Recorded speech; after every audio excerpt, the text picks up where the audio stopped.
Metro بنانے چلے. شہباز شریف نے 11 مہینوں میں میٹرو مکمل کر کے چالو کر دی اور یہ 5 سال ہو گئے ہیں ابھی کھڈوں میں ہی پھر رہے ہیں. کیوں؟ میرے بھائیوں، نقل لئی بھی عقل دی لوڑ ہوتی ہے، اور اگر عقل نہ ہو تو کوئی نقل بھی نہیں کر سکتا.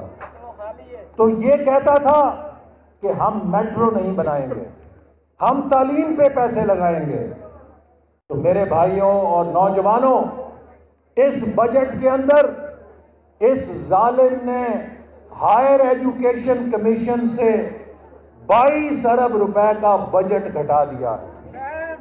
پاکستان کی یونیورسٹیاں آج مالی خسارے میں جا چکی ہیں.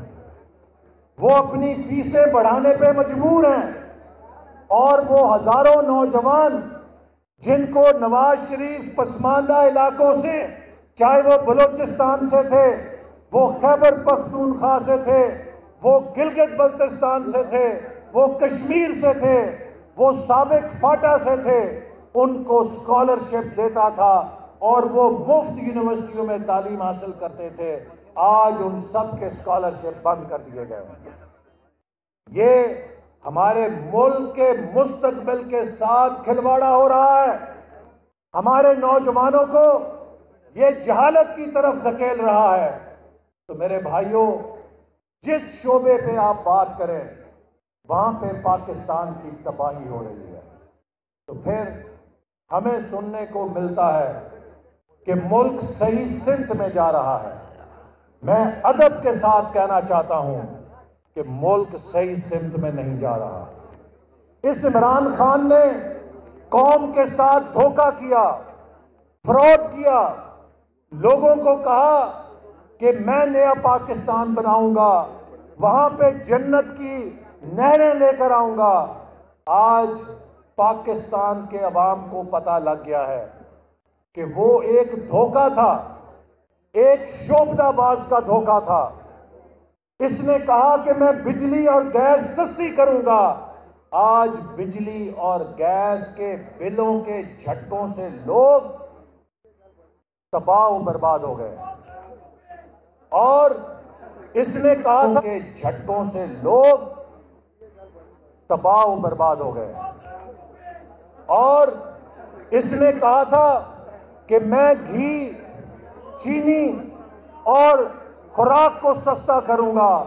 آج انہوں نے اپنے ہاتھوں سے چینی، گھی اور کھانے پینے کی ہر چیز کے اندر کئی گنا اضافہ کر کے غریب سے اس کا نوالہ بھی چھین لیا ہے. تو لوگوں سے دھوکہ.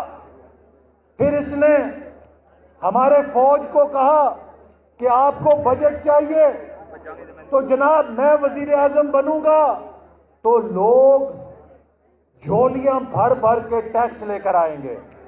تو آپ دیکھیں پاکستان کا بجٹ میں کتنا اضافہ ہوگا تو آپ کو دفاع کا بجٹ بھی پورا ملے گا. تو نتیجہ یہ نکلا کہ پہلے سال 600 ارب کا خسارہ ہوا ٹیکس ٹارگٹ میں. عمران خان کہتا تھا کہ اگر پاکستان کے لوگ ٹیکس نہ دیں تو سمجھو حکمران چور ہے. آج پاکستان کی تاریخ میں سب سے کم ٹیکس اکٹھا ہوا ہے ٹارگٹ کے مقابلے میں.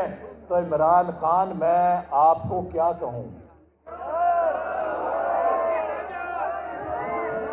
تو پھر اس نے کہا، ہمیں پتہ چلتا تھا کہ یہ جا کے افسروں کو، بڑے بڑے بیوروکریٹس کو بلا کے، اور جہاں کہیں فوجی افسران ملتے تھے انہیں کہتا تھا کہ بس جی میری حکومت میں آنے کی دیر ہے.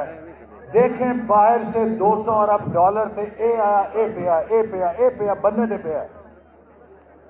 200 ارب ڈالر پاکستان کی معیشت میں آئے گا تو ہم کوریا سے آگے نکل جائیں گے. یہ دھوکہ دیتا تھا. تو جب اس کا وہ وزیر جو کہتا تھا کہ 200 ارب ڈالر عمران خان کے حلف اٹھانے کے 24 گھنٹے بعد آئے گا، تو پھر عمران خان کے وزیر نے کہا کہ وہ 200 ارب ڈالر نہیں تھے، وہ 200 اربوں کی بات کی تھی۔ سو قوم سے لطیفہ، میرے بھائیوں، اس شخص نے پوری قوم کو بیوقوف بنایا، لوگوں کے سامنے ایسے سبز باغ دکھائے کہ لوگ پریشان ہو گئے، ہمارے مختلف اداروں کے سامنے ایسی ایسی باتیں کی کہ وہ پریشان ہو گئیں۔ تو میں نے اگلے دن اسمبلی میں کہا کہ لوگ کہتے ہیں کہ عمران خان نے۔ دوسری جانب چیئرمین FPR شبر زیدی فیصل آباد میں گفتگو کر رہے ہیں۔ بار بار ہر